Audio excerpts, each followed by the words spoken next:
Eu gostaria de intitular essa mensagem como Libertos das folhas de figueira. Nossa, irmão, onde você achou essas folhas de figueira? Alguém tem que ser liberto de folha de figueira? Tem gente usando folha de figueira? Abra comigo, lá em Gênesis, no capítulo 3. Antes de eu chegar nesse versículo que eu vou ler, eu vou contar a historinha antes que vem depois, tá?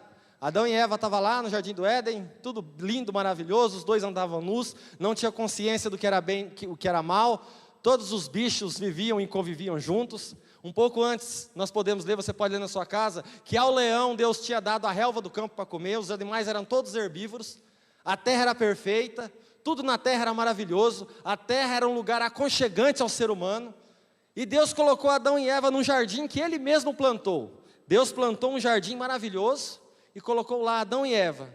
Eu creio que lá não existia nem as 4 estações do ano, porque eles andavam nus. A temperatura lá era algo extremamente agradável. Tudo lá era propício para a vida humana. Por mais básico que o ser humano precisasse, lá tinha. Eles poderiam comer de todas as frutas, poderiam beber da água que havia lá, e era uma vida maravilhosa. Até que a Eva andando sozinha para lá e para cá, por isso que é perigo deixar a mulher andar sozinha, né? Brincadeira, irmãs. A Eva andando feliz para lá para cá, aí chega a cobra e fala para ela aquilo que eu falei no começo, e os olhos deles são abertos, e no versículo 7 diz assim: então os olhos dos dois se abriram, e perceberam que estavam nus, em seguida entrelaçaram folhas de figueira, e fizeram cintas para se cobrir-se. Naquele dia, quando soprava a brisa vespertina, o homem e sua mulher ouviram o som da movimentação de Yahvé, Deus, que estava passeando pelo jardim. Antes, nós podemos ler também que todos os dias Deus vinha e conversava com o homem no jardim. Todos os dias o homem tinha acesso direto ao Pai e trocava um lero ali com o Pai, trocava uma ideia com o Senhor, falava como foi o dia dele, falava das necessidades dele, e Deus conversava com o homem e revelava para o homem tudo que tinha feito. Ou como que você acha que o homem sabe como que foi criado os céus e a terra, descrito em Gênesis? Era Deus contando para Adão como que ele fez o céu e a terra. E Adão contou aos seus descendentes, que contou a outros descendentes, até chegar em Moisés, e Moisés escreveu o livro de Gênesis. Então, passeando Deus pelo jardim e procuraram esconder-se da presença do Senhor, entre as árvores do jardim. 9. Mas o Senhor Deus convocou o homem indagando: onde estás? O homem declarou: ouvi o som do seu caminhar no jardim, e vendo que estava nu, tive receio, por essa razão me escondi. Então Deus questionou: e quem te fez saber que estava nu? Comeste então da árvore que te proibi que comeste? Replicou o homem: foi a mulher que me deste por auxiliadora, ela me deu o fruto da árvore que eu comi. Ao que o Senhor Deus inquiriu a mulher: o que é isso que fizeste? Redarguiu a mulher: a serpente me enganou e eu comi. Então Yahvé Deus determinou a serpente: por que fizeste isto? És maldita entre todos os animais domésticos, e és entre todos os animais selvagens. Rastejarás sobre o seu próprio ventre, e comerás do pó da terra, todos os dias de sua vida. Estabelecerei inimizade entre ti e a mulher, entre tua descendência e a descendência dela, porquanto este te ferirá a cabeça, e tu lhe picarás o calcanhar. Para a mulher sentenciou o Senhor: multiplicarei grandemente o teu sofrimento na gravidez, e em meio à agonia dará luz a filhos. Seguirás desejando influenciar o teu marido, mas ele a dominará. Então voltou-se para o homem e ordenou: porque escutaste a voz de tua mulher, e comeste da árvore que eu te proibi comer, maldita é a terra por sua causa. Com sofrimentos obterás do solo o seu alimento, todos os dias da sua vida. A terra produzirá espinhos e ervas daninhas, e tu terás de comer das plantas do campo. Com o suor do teu rosto comerás o teu pão, até que voltes ao solo, pois da terra foste formado, porque tu és pó, e ao pó da terra retornarás. Assim Adão e sua mulher, assim Adão deu à sua mulher o nome de Eva, porquanto ela seria a mãe de toda a humanidade. Fez Yahvé Deus 2 túnicas de pele, e com elas vestiu Adão e Eva, sua mulher. Então declarou Yahvé Deus: eis que agora o ser humano tornou-se como um de nós, conhecendo o bem e o mal. Não devemos permitir que ele também estenda a mão e tome do fruto da árvore da vida, e comendo-a possa viver para sempre. Por isso o Senhor expulsou o ser humano do jardim do Éden, e fez que ele lavrasse a terra do qual havia sido formado. Adão e Eva desobedeceram e colheram as consequências do pecado. Depois desse acontecido, Adão e Eva foram expulsos do jardim, e toda a raça humana teve que viver com uma terra totalmente inóspita, totalmente contrária ao ser humano, um ambiente perigoso para a vida humana. Alguns animais se tornaram carnívoros, outros herbívoros, a natureza se tornou um caos, e de lá para cá vai se tornando um caos pior. A biologia diz que a natureza vive em infinito equilíbrio, mas a Bíblia mostra que, ao contrário, a natureza está se degradando cada vez mais. Uns dizem que é por culpa do homem, outros dizem que é por culpa da natureza, mas o fato é que alguns estudiosos dizem que na terra possivelmente não existia nem deserto quando Deus criou o homem e a mulher, mas por causa do pecado do homem, lugares que eram mares, que eram lagos, se tornaram desertos. Um dos maiores desertos que se conhece é o deserto do Saara. A própria geologia diz que possivelmente ali era um grande oceano, há milhares e milhares de anos. A terra se tornou um lugar inóspito, tão inóspito. Quem é que já assistiu aquela série que passa no Discovery, Largados e Pelados? Aqui no Brasil é chamado Largados e Pelados, mas lá nos Estados Unidos é Homem versus Natureza. Eles catam um casal, um homem e a mulher, colocam 21 dias numa selva, sem água, sem comida, e eles têm que sobreviver lá 21 dias. E a maioria deles, dizem que são especialistas em sobrevivências. A maioria deles lá sai quase morto, quando consegue cumprir o requisito lá. Isso mostra para nós, quem conseguiu assistir, a gente consegue notar o quão inóspita se tornou a terra para o ser humano. Algo que era para ser tão aconchegante, algo que era para ser para a vida e o cuidado do ser humano, se tornou algo agressivo a ele, capaz de, se um ser humano soltar da selva, mesmo com equipamento, se ele ficar muito tempo lá, ele acaba morrendo. A terra se tornou maldita por causa do pecado do homem. Saiu do homem essa maldição e a terra se tornou inteira maldita. Por isso ela começou a correr corrupção na natureza, produzir espinhos e abrolhos. A terra não produziu só espinhos e abrolhos, a terra também começou a produzir doenças. O ser humano começou a ficar doente, começou a aparecer doenças sobre a face da terra, por causa do pecado do homem. Não só doenças, anomalias. Seres humanos e animais começaram a nascer com anomalias, com deformidades. Começaram a nascer pessoas com cegueiras, surdas, pessoas com problema no braço, problema na perna, vários problemas. Animais com problemas, com má geração, má formação, pessoas, crianças com má formação. Tudo isso é consequência do pecado do homem lá no Éden. A terra produziria espinhos e abrolhos, e se tornaria um local inóspito ao ser humano. E o ser humano, para se justificar diante de Deus, para se tornar, na sua cabeça, mais aceitável a presença de Deus, quando viu que estava nu, teve uma ideia miraculosa. Mulher, vamos fazer um negócio? Vamos pegar a folha de figueira e vamos fazer uma roupa, que agora nós estamos com vergonha, nós estamos com medo de Deus. Imagina Deus chegar aqui e ver nós pelado. Vai ficar ruim a coisa, né? Vai ficar feio para nossa cara, né? Então vamos catar a folha de figueira. Eu acho que ele foi, o irmão João, eu acho que ele foi infeliz em escolher folha de figueira. Escolhesse folha de bananeira, pelo menos, né? Folha maior, cobre mais, né? Ou às vezes não tinha bananeira lá. Mas escolheram folha de figueira. A folha de figueira, em pouco tempo ela murcharia, em pouco tempo ela secaria, e novamente eles estariam nus. E Deus, eles não tinham nem ideia do que esperavam eles fora do jardim do Éden. Eles não tinham nem ideia do que esperava o ser humano fora do jardim do Éden, como a terra tinha se tornado maldita. Mas Deus, em sua eterna sabedoria, Ele fez algo que aponta para a redenção do ser humano. Ele foi, matou um animal inocente, tirou a sua pele e cozeu roupas de pele para o ser humano, para que ele pudesse sobreviver àquela vida inóspita. E o ser humano aprendeu com Deus a fazer roupas de pele para se cobrir. E assim foi passando de geração em geração. Deus derrama o sangue inocente e constrói peles para o homem.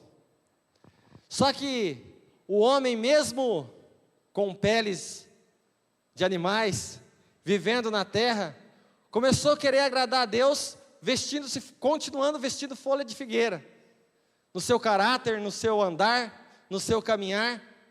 E chegamos na época de Jesus, onde o Filho de Deus encarna na terra. E qual foi a sociedade que Jesus encontrou? Qual foi a sociedade que o Filho de Deus encontrou quando ele chegou na terra? Ele encontrou uma sociedade totalmente afastada de Deus, totalmente entregue ao seu egoísmo e querendo agradar a Deus com vestimentas de folha de figueira. Abra lá em João 8. João capítulo 8, versículo 31 ao 36. João capítulo 8, versículo 31 ao versículo 36.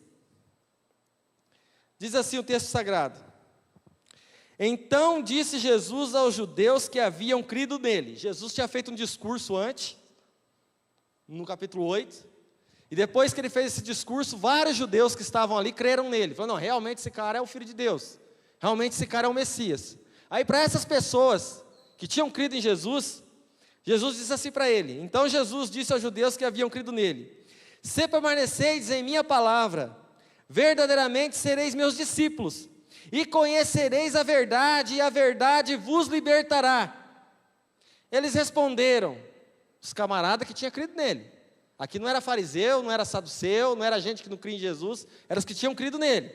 Eles responderam, somos descendência de Abraão, e jamais fomos escravos de ninguém. Como pode tu afirmar que seremos libertos? Então Jesus lhes explicou, em verdade vos asseguro, todo aquele que pratica o pecado é escravo do pecado. O escravo não fica em casa para sempre, mas o filho permanece para sempre. Assim sendo, se o Filho vos libertar, sereis verdadeiramente livres. Esses judeus, eles seguiam a Torá, eles seguiam a lei, só que Deus deu uma lei impossível de ser guardada. Nossa, meu irmão, mas Deus então foi mal, Ele deu uma lei impossível de ser guardada para ferrar com o ser humano? Não. Deus, a lei de Deus, o apóstolo Paulo fala que a lei de Deus ela é perfeita e agradável. Mas o ser humano não consegue fazer o bem, o ser humano só consegue fazer o mal, por causa da natureza adâmica que ele tem, e eles viviam pela natureza adâmica. Jesus não havia ainda redimido a humanidade, a luz do mundo estava vindo na terra naquele tempo, e a raça humana então, todos os judeus daquela época, os conterrâneos de Jesus, estavam sob o jugo da lei, e a lei condenava a todos, porque aquele que pecasse um mandamento da lei, aquele que desobedecesse um mandamento da lei, era condenado por todos, era culpado de todos os mandamentos. Então Deus propositalmente deu uma lei impossível de ser guardada. Para quê? Para que todos estivessem condenados pela lei. Para que o mundo fosse condenado pela lei. Uma vez o mundo condenado pela lei, Cristo viria e resgataria o mundo. Aleluia. Cristo viria e salvaria a humanidade. Para quê? Para que ninguém se justificasse por si próprio. Porque se alguém conseguisse guardar a lei, ele poderia bater no peito e falar, eu consigo, eu sou o cara, eu guardei a lei. Só que Deus deu a lei para que condenasse, para que isso acontecesse, para que ninguém se bancasse diante de Deus, para que a graça fosse graça, para que Deus derramasse a sua graça e através do ato de crermos no nome do Filho de Deus, nós fôssemos salvos, não pelo que nós fizemos, não pelo que nós fazemos, não pelo que nós praticamos, não pelo que nós realizamos. Ou eu e você achamos que o ato de vir aqui na igreja, ó, louvar, adorar a Deus, levantar a mãozinha é fato para justificar a gente diante de Deus? Ou aí você achamos que o fato da gente ser um cara legal no trabalho, ou legal com o vizinho, ou legal com os parentes, é fato de se justificar diante de Deus? Ninguém se justifica diante de Deus por si próprio. Nós só somos justificados pelo sangue de Jesus derramado na cruz do Calvário. Nós só somos santos porque Jesus Cristo nos santificou pelo seu sangue imaculado. Nós só pertencemos a Deus porque Deus enviou o seu Filho para morrer no meu e no seu lugar. Tinham 3 cruzes, um ladrão à direita, outra à esquerda. A do meio era para estar eu e você. Só que Jesus tomou o meu e o seu lugar.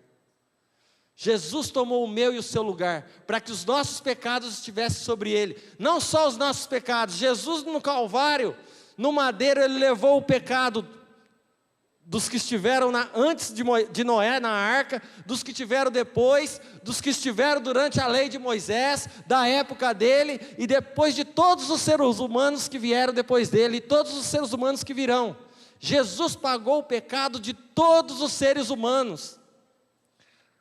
Aqueles que forem condenados ao inferno, eles não vão ser condenados ao inferno pelos pecados que eles cometem. Aqueles que forem condenados ao inferno, vão ser condenados ao inferno por negarem a tão grande salvação de Jesus Cristo na cruz, por negarem a ação de Deus de enviar o seu Filho para morrer pelo homem, por negarem o sangue imaculado de Jesus derramado naquela cruz. Mas qual foi a sociedade que Jesus encontrou? Existiam 6 grupos que Jesus teve que enfrentar na época dele, quando ele chegou em Jerusalém, quando ele começou o seu ministério. Eu gosto muito de estudar a história, principalmente a história bíblica. Existe um arqueólogo chamado Rodrigo Silva, que ele fala algo interessante. Ele diz assim que o ser humano, ele não tem perspectiva de futuro quando ele não conhece a sua história, quando ele não conhece a verdadeira história. Por isso que é interessante a gente estudar a história, principalmente a bíblica, para entender o contexto que eles viviam. Olha que os grupos legaizinhos que Jesus teve que tratar na época. Existia um povo que tentava se justificar por folha de figueira, que eram os saduceus. Quem eram os saduceus? Os saduceus eram de um partido oposto ao partido dos fariseus. Todos eles eram sacerdotes, todos eles eram levitas, descendentes de Arão, descendentes de Moisés. Os 2 grupos, os saduceus e os fariseus. Só que os saduceus, eles eram a aristocracia de Jerusalém. Eles eram os camaradas mais ricos de Jerusalém.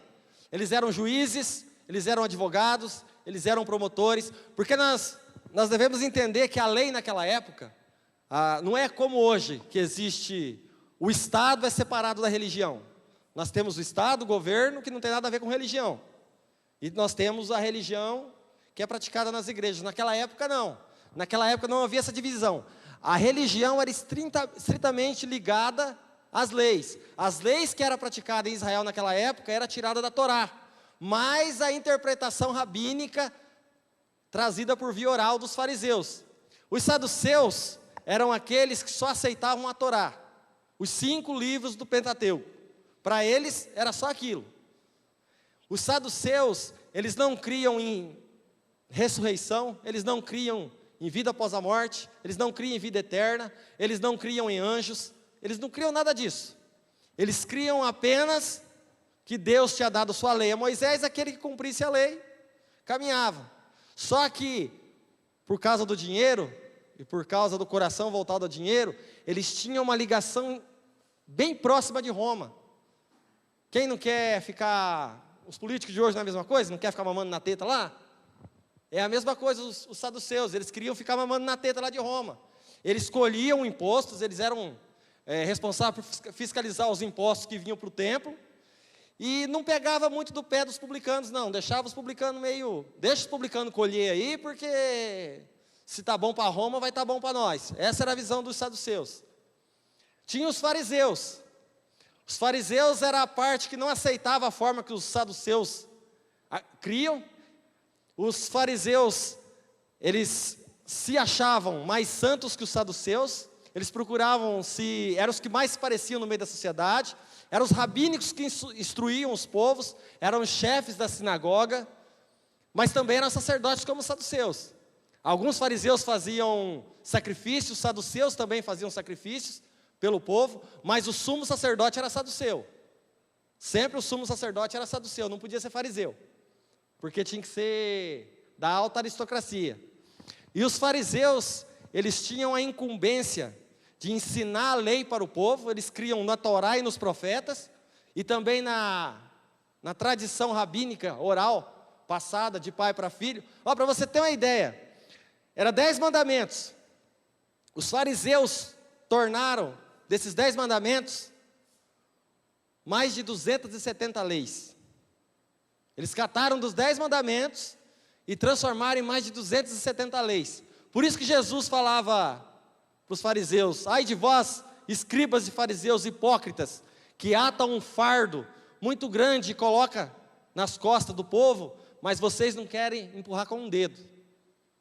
Eles eram hipócritas porque eles ensinavam esse tanto de leis para o povo, mas eles mesmos não cumpriam. Por dentro deles, na vida pessoal deles, eles não cumpriam.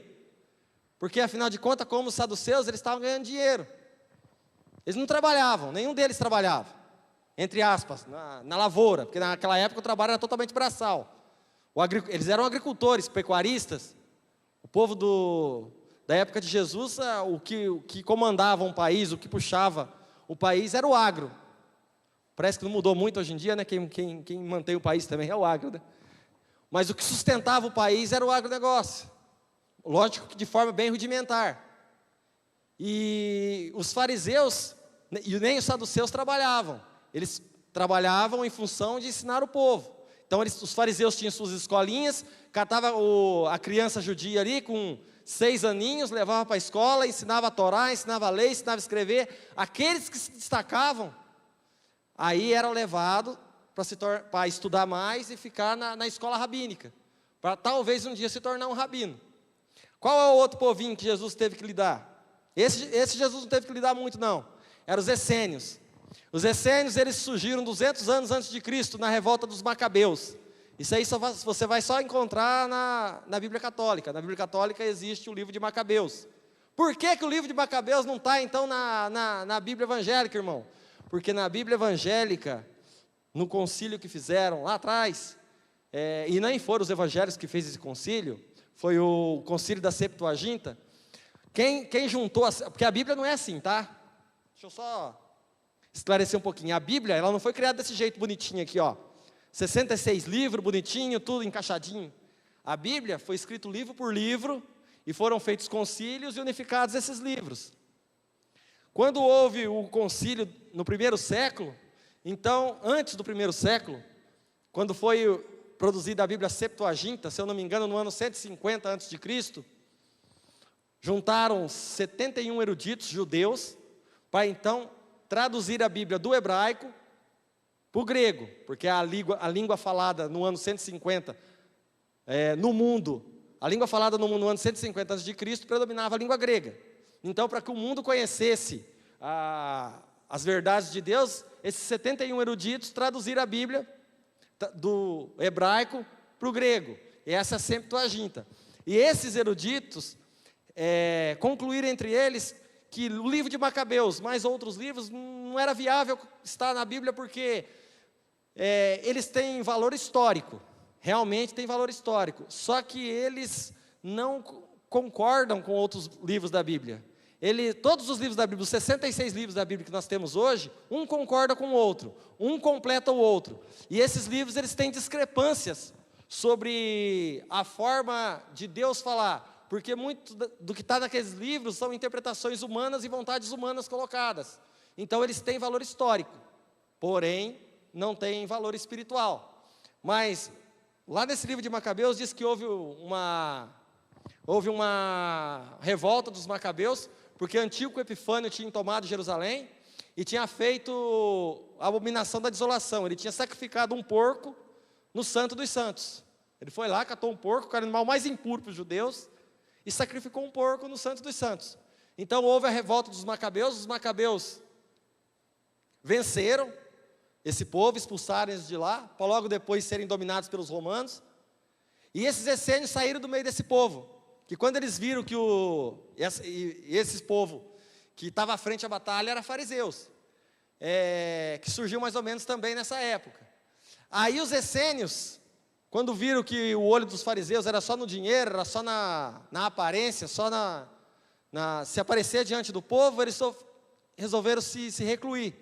E muito pouco se sabe dos essênios. Só em 1955, quando descobriu-se os rolos do Mar Morto, ali nos montes de Quirã, é que pôde-se saber mais sobre os essênios, que era um povo totalmente afastado do povo judeu, embora eles eles tenham saído do meio dos fariseus.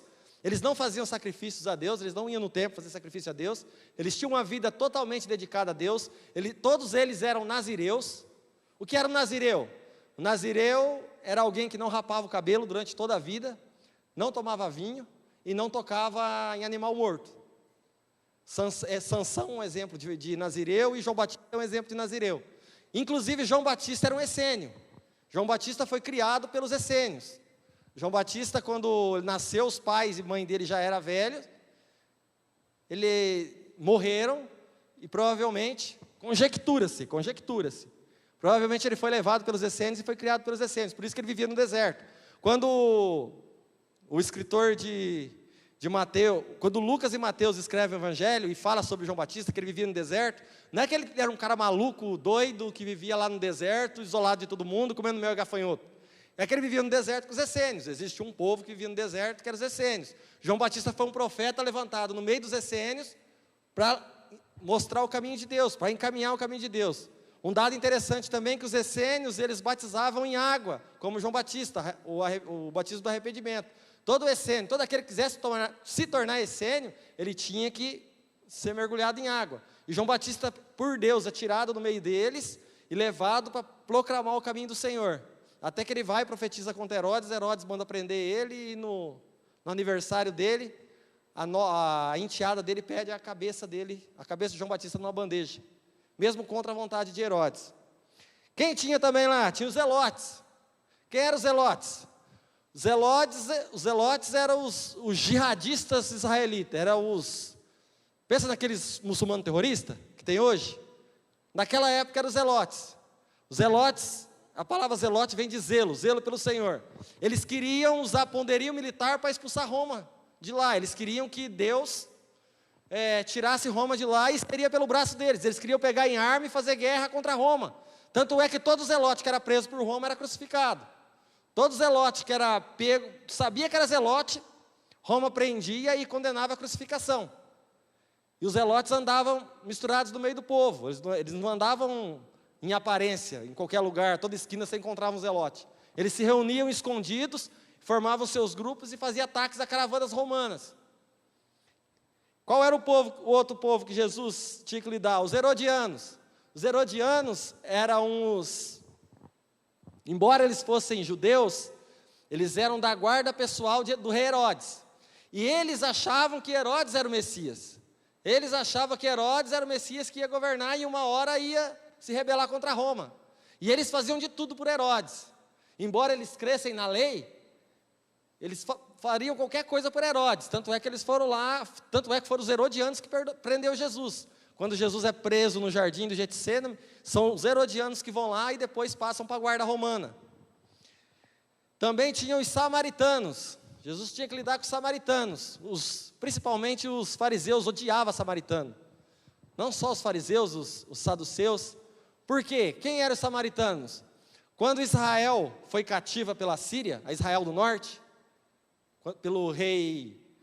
quando morreu o rei Jeroboão e subiu ao trono o rei Roboão, ele foi lá e construiu 2 bezerros de ouro em Samaria e falou, gente, vem adorar o bezerro de ouro aqui em Samaria, que esse aqui é o Deus de vocês. E o outro rei que pegou o reino de Judá continuou com o templo de Jerusalém. Ele, com medo do povo do norte descer para o templo de Jerusalém e ficar a favor do outro rei, ele construiu 2 bezerros de ouro e falou que o Deus dos israelitas era aquele bezerro de ouro. E era para o povo lá adorar o bezerro de ouro. Por consequência disso, vários reis vieram depois dele, um pior que o outro, até que a Síria dominou a Israel do norte. E o povo foi todo disperso e a Síria colocou o povo gentil naquele lugar. 70 anos depois do cativeiro, eles foram trazidos de volta da Síria. Só que não foi tirado o povo mestiço que tinha em Samaria. E o povo voltou para lá e ficou lá. E se misturou uma raça com a outra. E começaram a crer nos deuses também daquele povo que estava ali em Samaria, cria. E por eles serem mestiços, filhos de mestiços, judeus com outros povos, o povo judeu considerava eles puros e não gostava deles. Falava que ele era uma raça perdida, tratava eles como gentios. Mas Jesus também veio para eles, porque Jesus passou pela Samaria, lá ele conversa com a mulher samaritana, e faz dela uma grande missionária. Quem mais? E o povo perdido no meio dessa doideira toda, dessa salada toda. E o povo sem saber qual caminho seguir, se era o saduceu que estava certo, se era o fariseu que estava certo, se era o zelote que estava certo, se era o essênio que estava certo, se era o samaritano que estava certo. E o povo não tinha a Bíblia para ler. Naquela época era difícil, não é igual a facilidade que nós temos hoje, que nós catamos a Bíblia aqui, ó. Olha que belezinha, eu vou chegar lá em casa, vou catar, tem várias versões, você vai na livraria evangélica aí, você acha Bíblia da mulher, Bíblia do homem, Bíblia da promessa, Bíblia da prosperidade, Bíblia de estudo, a Bíblia que você achar, você acha, se quiser você acha, você vai lá, pede, compra. Naquela época era muito difícil, o papiro era muito caro, que era o papel utilizado para escrever, tanto é que entre os fariseus existiam os escribas eram aqueles que eram responsáveis por copiar fielmente, livro por livro, do Antigo Testamento. Aí Jesus chega no meio dessa salada toda, de um povo todo querendo se justificar perante Deus com folha de figueira. Os fariseus queriam usar a folha de figueira dos mandamentos, colocava os mandamentos em cima do povo, alargava suas vestes, colocava sininho no final das suas vestes, caminhava fazendo barulho para o povo saber que os fariseus estavam chegando, e nessa folha de figueira se achar auto-justificável diante de Deus. Os saduceus achavam que era pelo seu poder que eles tinham e a ligação estrita com Roma. Os zelotes, a folha de figueira dos zelotes era achar que pegar em armas ia conseguir expulsar Roma de lá. Os herodianos achavam que era seguir o rei Herodes, tanto que o rei Herodes estava justificado diante de Deus. Os samaritanos achavam que era adorar no monte Gezerim lá, onde estava o poço de Jacó. Todos eles tentando agradar a Deus, todos eles esperando um Messias que viria libertar o povo com poderio militar, e aparece um Messias inesperado. Eles esperando que o Messias viesse de uma corte, de um castelo, e o Messias nasce numa manjedoura. E o Messias vem da cidade de Nazaré, a cidade mais improvável.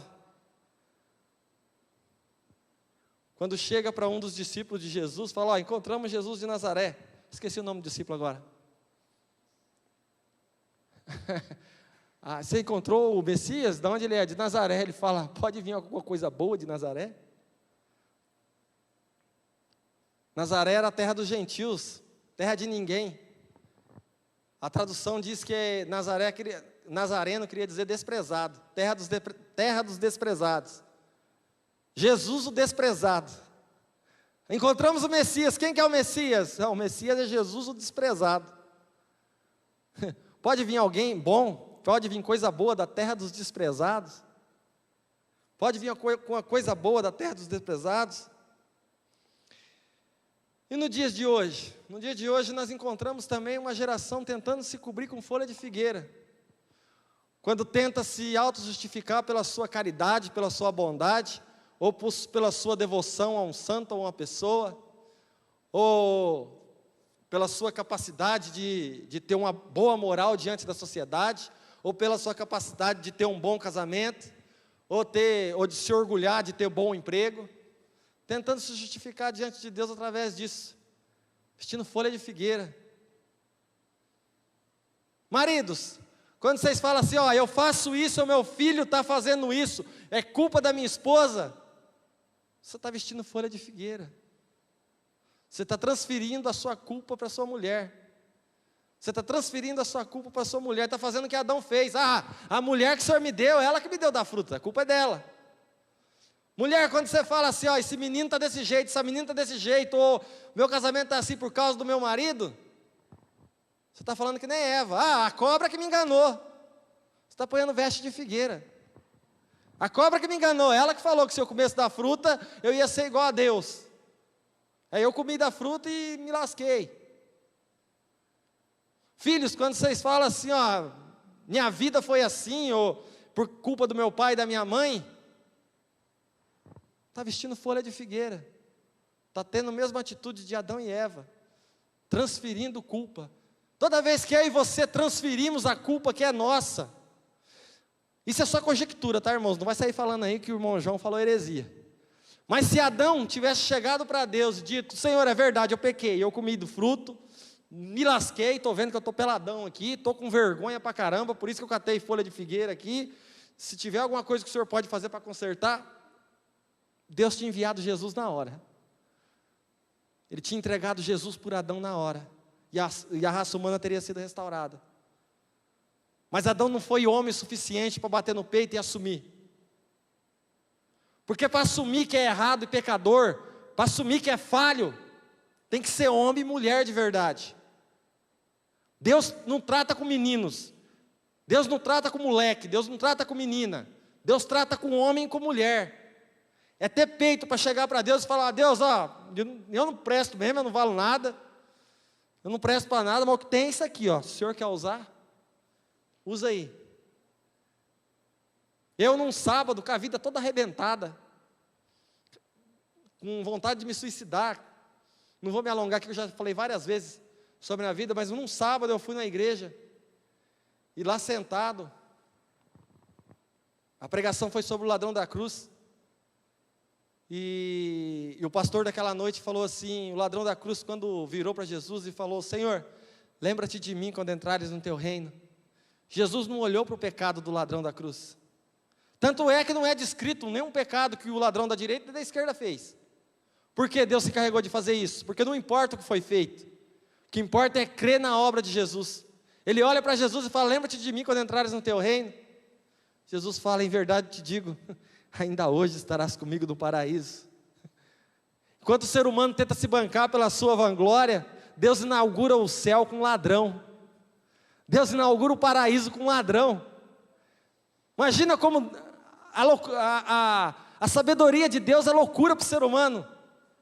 Enquanto a gente condena as pessoas, vive condenando as pessoas por seus atos. Ah, fulano está lascado por causa que fulano faz. Ah, cicrano está perdido.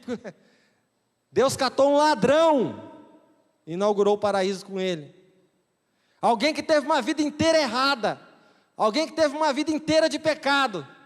No final da sua vida, quando via que ia morrer, olhou para o mestre e falou: Senhor, me salva. Jesus olha para ele e fala: você está salvo. Vem comigo que você vai comigo para o paraíso. Jesus se alegra em fazer isso.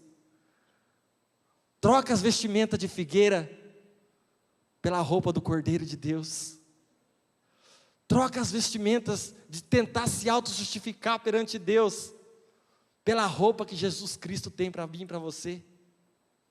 Vestimentas eternas de glória. Amém? Se coloque de pé. Converse com o Senhor agora. Senhor, eu estou usando folha de figueira para me justificar diante do Senhor, ó Pai. Eu tenho vestido as vestes de Cristo. Se você não tem vestido as vestes de Cristo, vista nessa noite, somente confessando que Jesus é o seu Senhor.